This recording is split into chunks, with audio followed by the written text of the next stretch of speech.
Hello, hello, hello.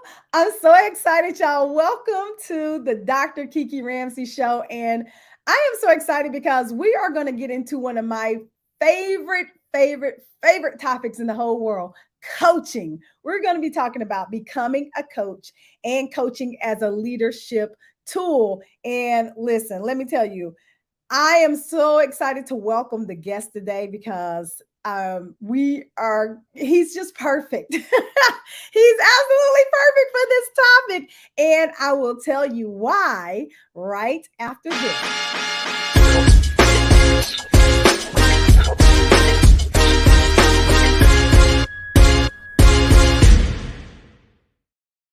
Dr. Mickey Parsons.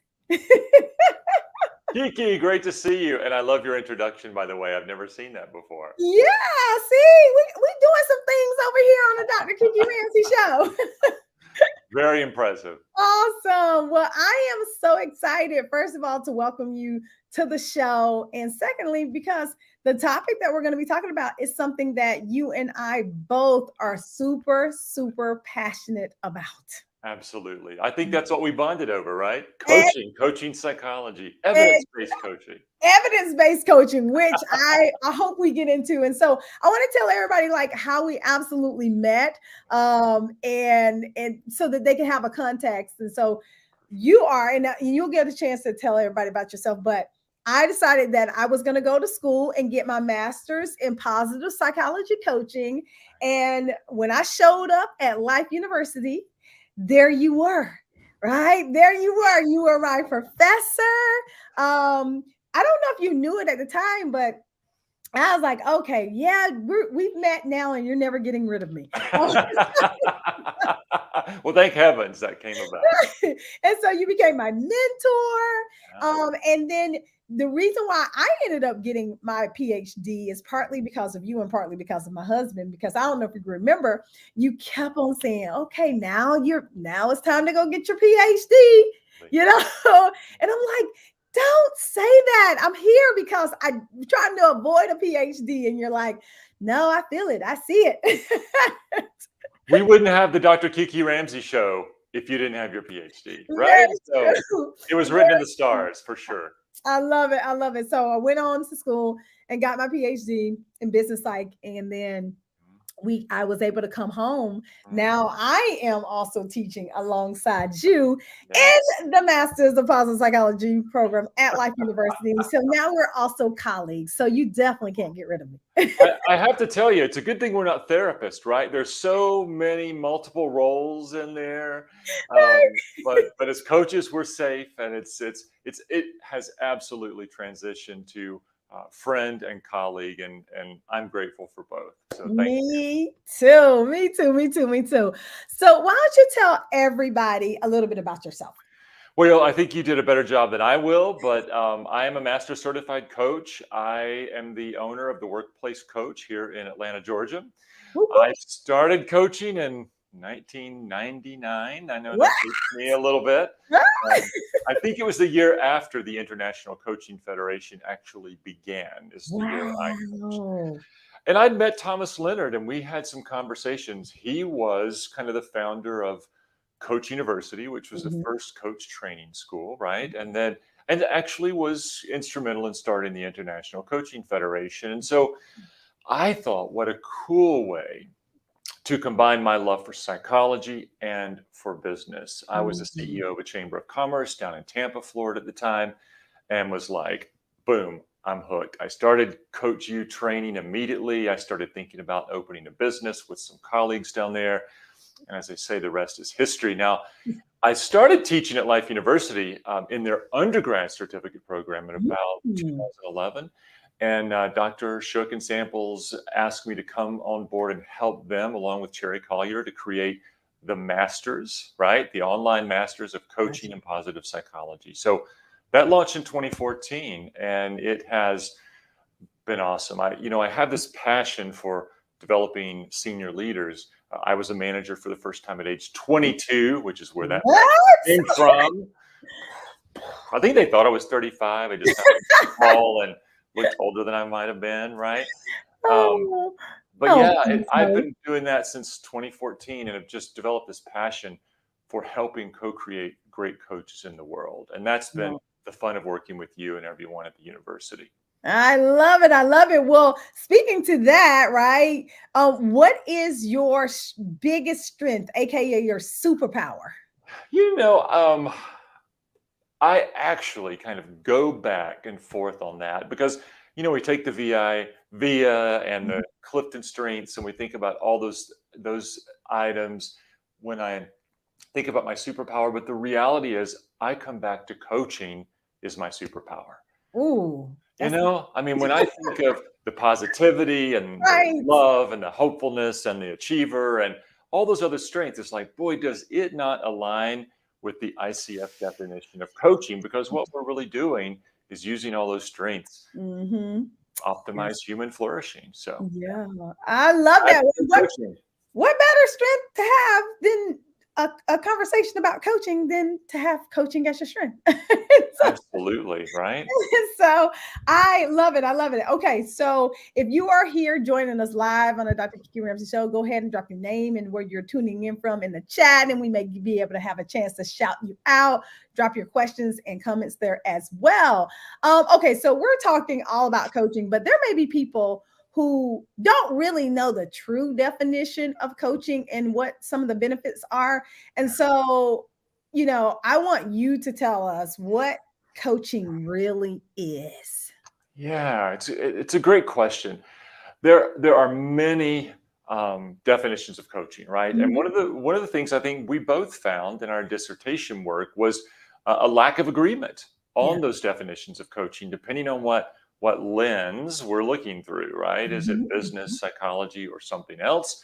And so, but in reality, the International Coach Federation says coaching is maximizing personal and professional potential, right? So, kind of goes back to that human flourishing, if you will. And so, that's the definition that we sort of lean into. I think the benefits of coaching are many, right? I mean, I sort of used to think that coaching just helped to accelerate achievement of goals, right? When I first Mhm. started coaching, I hired a coach for myself early on, and that was one of the key benefits that I saw. It just helped me to create synergy and move things forward.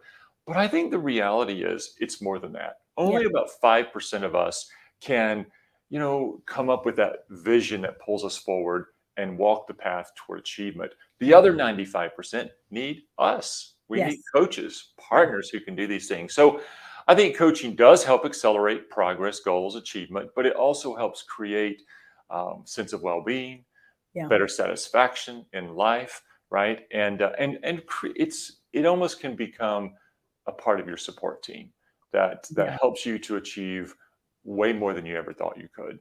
I love that because I honestly think that everybody in the world needs a coach, right? Especially if like Absolutely, you need a coach. And yes. I mean, because it has so many benefits. And I think for people who have never had coaching before, you can't Mm, even imagine it, yeah, right? So if you've ever had therapy before, then correct. that's a type of support, and That's coaching is a different type of support. And so I feel like we all need somebody to mm. support us, somebody who's a professional who really understands what it is. Because a lot of times we're like, oh, I got my sister, I got my cousin, what I'm saying? And I'm like, no, no, That's right. There is a distinct quality difference, right? And someone who is right. trained to do this It versus someone is. who's, well, I'm pretty good at spouting my opinion off and telling you what I think too, but That's the thing. you're not going That's to the pay me thing. for that. And it's Exactly. really interesting because, I come from a social work background. So my background, hey, Jordan, thanks for joining us live today. Um, I started my background as a social worker. And so for me, I'm like, okay, when I found out about coaching, I was like, oh, I know how to do that. Like that's Mm, easy. I'm a social worker. And so for a little while, I operated under the mhm. social work banner. And Yeah. then I was like, well, Jamil, my husband, kept on saying, well, you might want to go to school. And I'm like, I know Mhm. what I'm doing. But when I got to school, I was like, oh my God, I have been doing it all wrong because I'm Right. telling people what to do. And that is not coaching, that is consulting. So Correct. That's right. You know. Hey, Yeah. April, thanks for joining us. Now, as I would say, there are brands of coaching that we probably agree upon, where if you happen to be a health and wellness coach, maybe an executive coach, Right. maybe a career coach, there are times when we share our expertise with the Exactly. client, but we do that with hands open. And, Yes. and they have the ultimate authority of choosing whether to embrace learning, new information, action, and so forth. It really is about kind of creating that synergy and letting the client lead. Absolutely. And I love that. And so, speaking of those different times, let's talk about some of the different types of coaching. So, you mentioned executive coaching, health and wellness coaching, life coaching. What are the differences between Wow. these types of coaching? I know. Wow. Super, super question, right? And I think the marketplace has questions about that now Right. too. Um, but I will say, way back, almost 24 or 25 years ago, when I started down this path, we were all life coaches. That Hmm. was it, Hmm. right? Everybody who graduated from Coach U and then CTI or those 2 or 3 colleges or training groups at the time were just life coaches. Didn't matter if we were doing life coaching with individuals, with relationships, with Hmm. corporate, with executives, did not matter, right? Right. But it is not a one size fits all world, as we Mm, know. And so what has begun to happen is specialization, yeah. right? And I actually think that's great because we have a passion for leadership, business, Mhm. and so we tend to work with those senior leaders and executives and corporations. Right. Other people may want to work with attorneys or nurses or work with people making decisions about whether to have children or not, right? So there's so many brands, health and wellness, finance. I hate to tell you, I want to kind of roll my eyes in the back of my head. Cuddle coaches, right? I don't know that that one's legit, but there's almost every imaginable type of coach. Now, some of them probably are better equipped than others. I think, as we Mm, know, all coaches are not created equal. this is true. There are people like us who have devoted our life Yep. um, to coaching, to this emerging profession that we have in the world. And then there are others who maybe just took a 2 hour grow model course, right? And hang out their shingle as coach as well. So I will tell you, I don't hear it as much as I used to because, certification is becoming so Yes. prolific and necessary, right? But Yeah. I would say that the first decade that I coached, I heard on a weekly basis, wow, you're different. I've worked with a coach before, and it was nothing like this, right? Which Mm, is both a compliment and um, yeah. not so great. No. Not so great. Which is with all of this is interesting because I want us to get into, somewhat of a sticky topic. Oh. Do you think that you need certification to become a coach? Uh, so I kind of let the cat out of the bag on that one, didn't I I? know.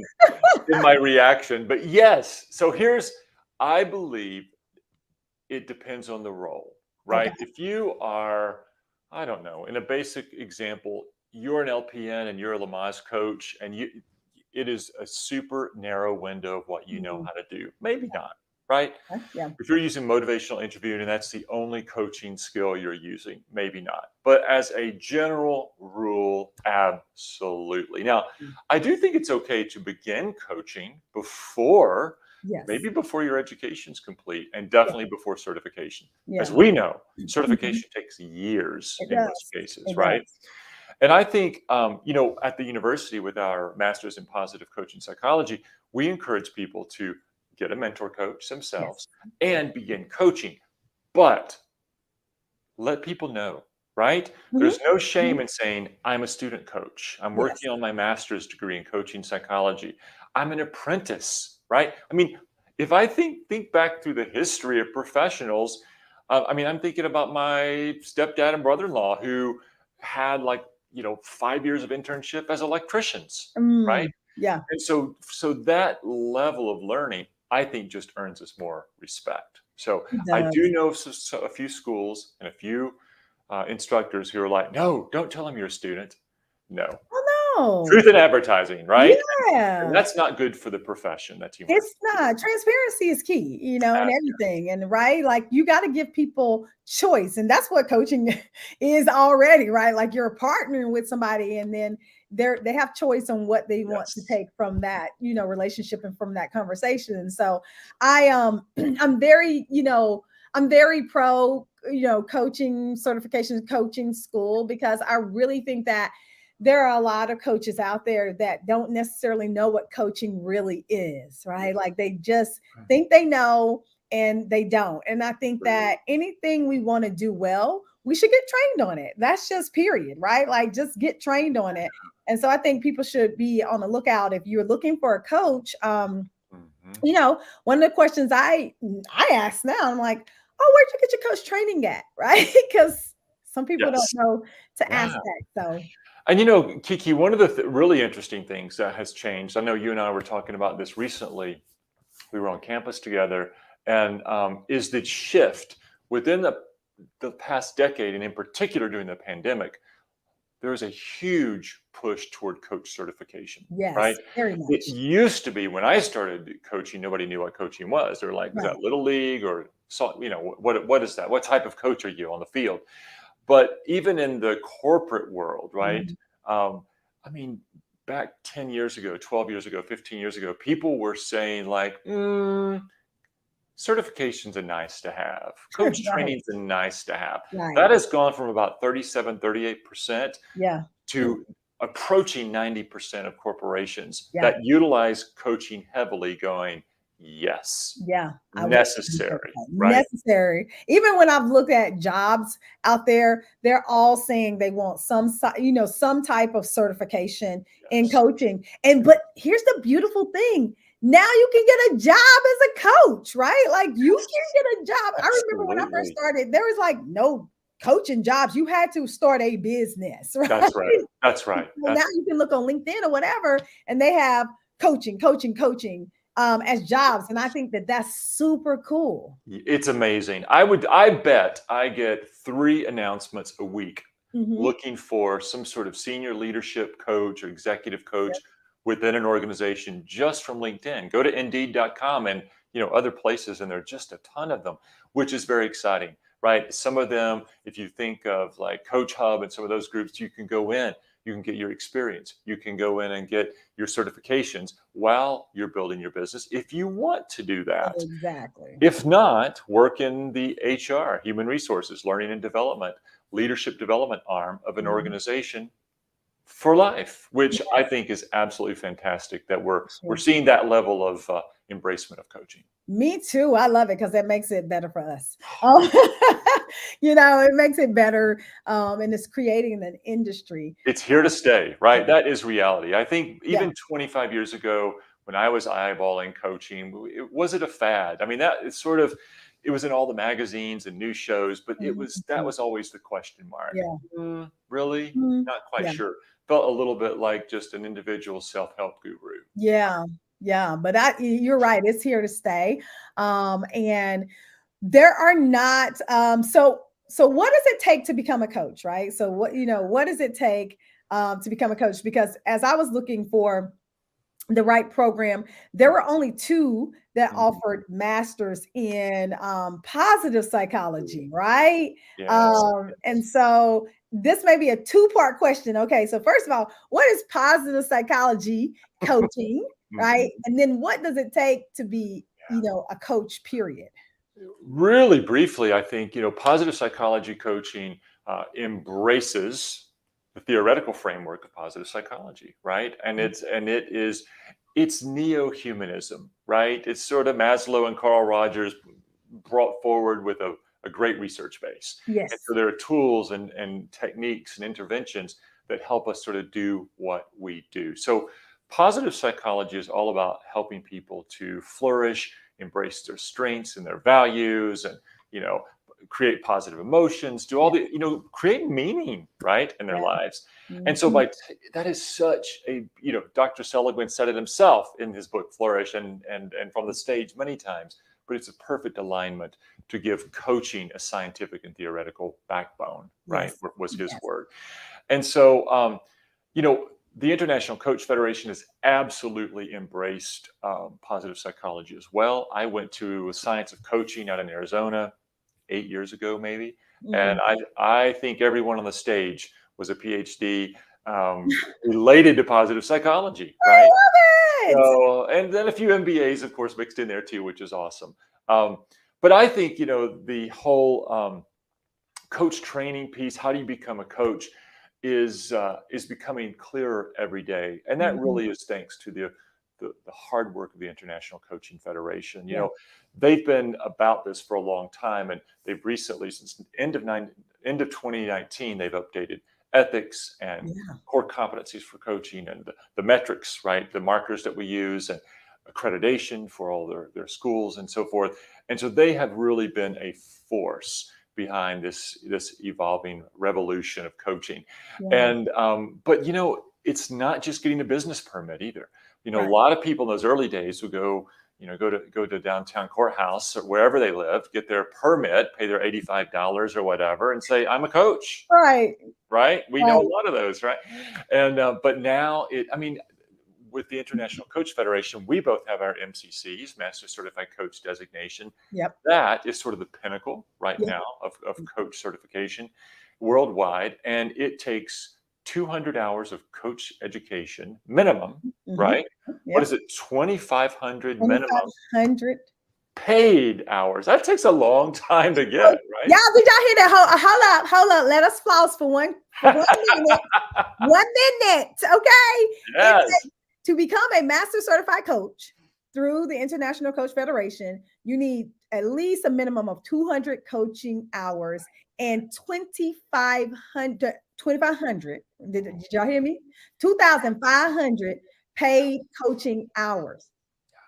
So A lot. A that lot. that means a lot. It really does. Back in my day, the PCC was 1,500 hours. They've moved it to 500 with Mhm.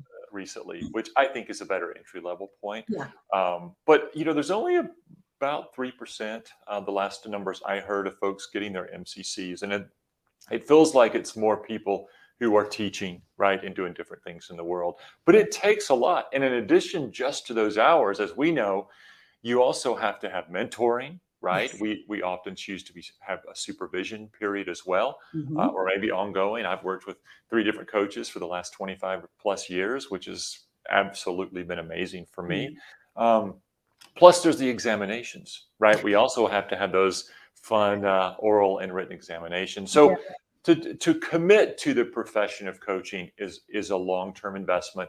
It's a lot of work, but I think it pays off because you're getting that recognition within the corporate space, Mhm. right? If you go Mhm. if you go down the job market, or if you hang out your own shingle to become an entrepreneur, Mhm. you need that credibility. You need something to kind of distinguish you, right? Yeah. No, you definitely do. And I think that is, I always think that if you're going to do something, um, why not do it well? So why not do it well? So if you're going to become a coach, why not go through the process of actually becoming a coach and doing all the things that you need to do Yes. to thrive in that space? And that's where I was when I was starting my coaching career. I'm like, well, if I'm going to do this, I'm going to do it right and I'm going to do it well and I want to reach the top. Yeah. And so I think that that's super important to do. I And then love it. we found positive psychology, right? We fell That's in right. love with, the thriving and the flourishing and how do you live your best life. And I think that was like, oh, this is what I love. This is what I already do. Perfect alignment, right? It really is. It's like, yes. And I will say people resonate with that or they don't, right? Mm. Sometimes they Mhm. don't. There are plenty of people using other theoretical models, Yep. cognitive behavioral psychology, et cetera. The funny thing is, I think everybody uses psychological models, Yes. adult learning theories, Yeah. all these sort of things that maybe they don't know that they. I used to have a coach who worked with my team. She was an MBA, right? And Mm. she's like, "No, coaching is only business, only business." And so I kind of we were doing some team coaching. I made little notes, and I was like, "Well, oh, that came from this theory. This is what this intervention was. This is what this is called." And she goes, "I had no I idea," know. right? That coaching, we use a lot of those theoretical frameworks Yeah. from psychology and coaching. And that's why it sometimes gets a little confused with therapy and other types of helping. Right. Well, speaking of that, how does a person know if coaching is better than therapy, right? Because we always get that question like, what's coaching? What's therapy? So, how does a person know? And that's a really good question. I think, I think coaching has always had to work to distinguish itself Hmm. between therapy, consulting, and other kind of helping professions, right? Yes. Um, and I think a lot of people probably need both. Some of the research suggests that about 40 to 50%, right, of people getting coaching what I think the phrase is, could also benefit from therapy, right? There you go. Clinical work. And I just tell everybody that you'd probably need both on your support team. Hmm. Hmm. Um, but the reality is there is a qualitative distinction. We are certified as coaches.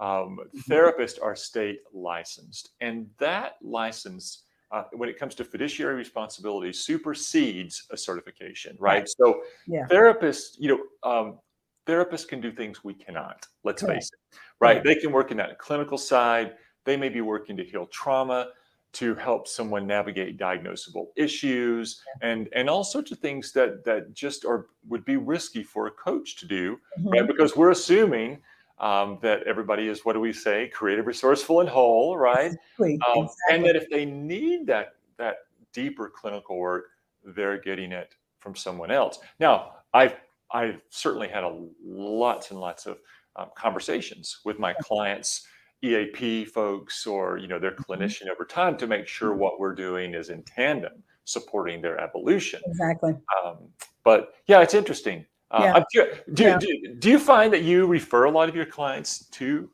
therapy I as well as don't. But I find that most of my clients are in therapy, yeah, right? So I feel like people are understanding it more and more that, what you get from, therapy may be on this, much deeper level. And then what you get from your coach is the mhm, ability to go from where you are to where you want to be, right? And absolutely. so I feel like people are really starting to understand that. And I do think people have both. And they're like, you know what? I got my therapist over here, but I also know that I'm here, but I want to be there. And Yes. a coach is better suited to get me to that place. And so I haven't had a lot of referral in the sense of that because most of them come with it anyway. That's awesome. I would say when I first was training and did more life coaching, Hmm. it seemed like at that point I was referring a lot to therapists and to Really? EAPs. I would say in today's world, there are occasional, like, hey, I've got a child with ADHD, we think, do you know someone Right. who could do an assessment? And I think with the corporate world, though, they're so connected to their employee assistance There. programs, it just makes it easy. Well, I also think that the stigma of therapy is being, you know, Yeah. resolved, right? Like I see so many commercials, even on like, all the social medias about therapy, and everybody's like, I go to therapy. So it's like this cool thing.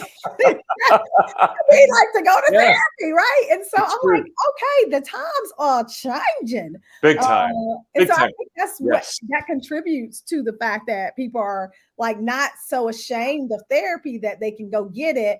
And then they can also then get what they need in terms of coaching. I think that's our gift to therapists, to be quite honest. All of my counseling friends, and I was an old EAP guy, chemical dependency counselor, LPC, back long, long ago, and then went into the corporate world. But a lot of my counselor friends, I were sort of like, oh, coaching, quite kind of questioning it. Why, Uh-huh. why were the fees so high? All Mm, these different things.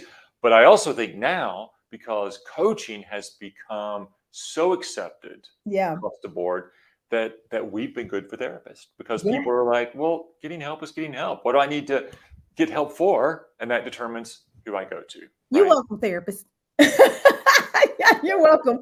Well, let's just hit I need a on whole support team myself. right. A whole support team, right? So, what about how do you then use coaching as a leadership development tool, right? Because there are so many leaders in organizations, and me and you do a lot of workplace coaching. You like what I did there? So we do a lot of coaching in the workplace. Um, but I think it's like we talked about, it's getting more and more prevalent and relative, but how can you use it as a leadership development tool? Mm. I think it is. it was where leadership development began, right? And where coaching began was with senior leaders, kind of informal in the boardrooms way back when. So I think coaching is so powerful. In the 90s, when coaching began to really gain momentum, the internet was around. The world became very small. People didn't have time to always go get an MBA or an executive MBA. They needed to come up with solutions fast, and so coaches were there to help facilitate that. Yeah. And so I think we have probably grown and have more research in that corporate side of coaching than ever before. And it's interesting, there's another side to this. We may have to have another show, Kiki. I know. To talk about, coaching, right, has really become the preferred style of people management and leadership throughout the Western world. Yes. And that's huge. Leader as coach. And what we know about that is it promotes well-being as well as productivity. So it's really a win-win-win for coaches, right? For the managers, the people, and the entire organization. Yeah.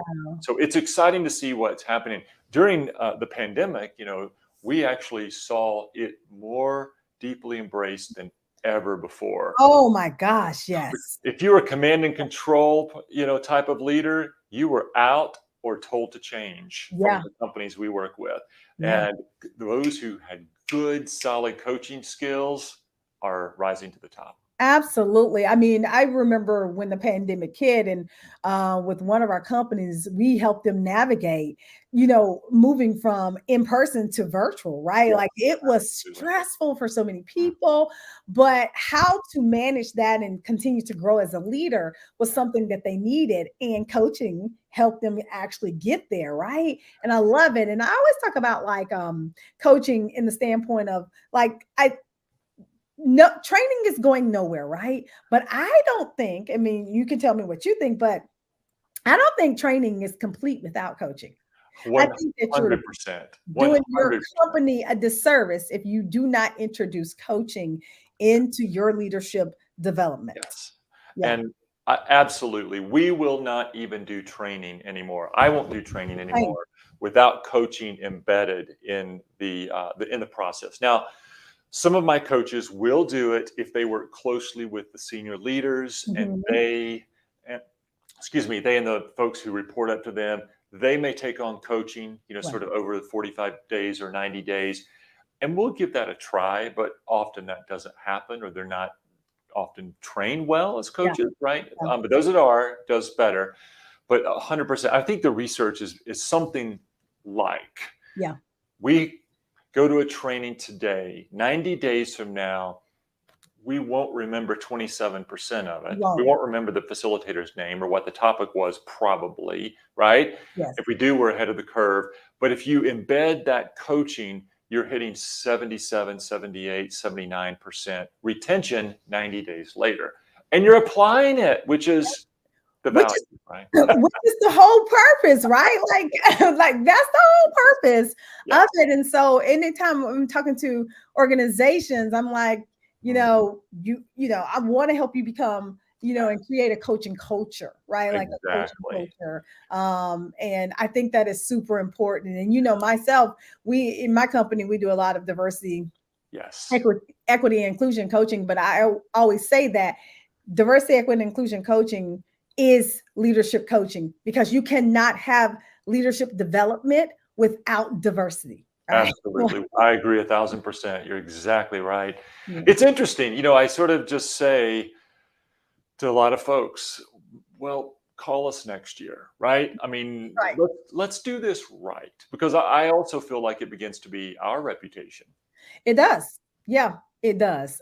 Oh my God, look at this. Look, it just flew by so quick. Oh my gosh. Should we just start over? Right. Or we might have part 2, right?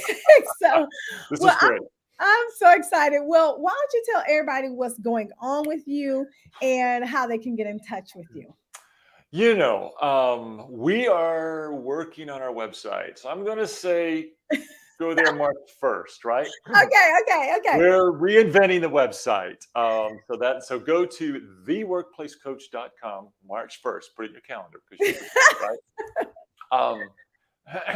we're doing a lot of really fun things. We're working on some new programming.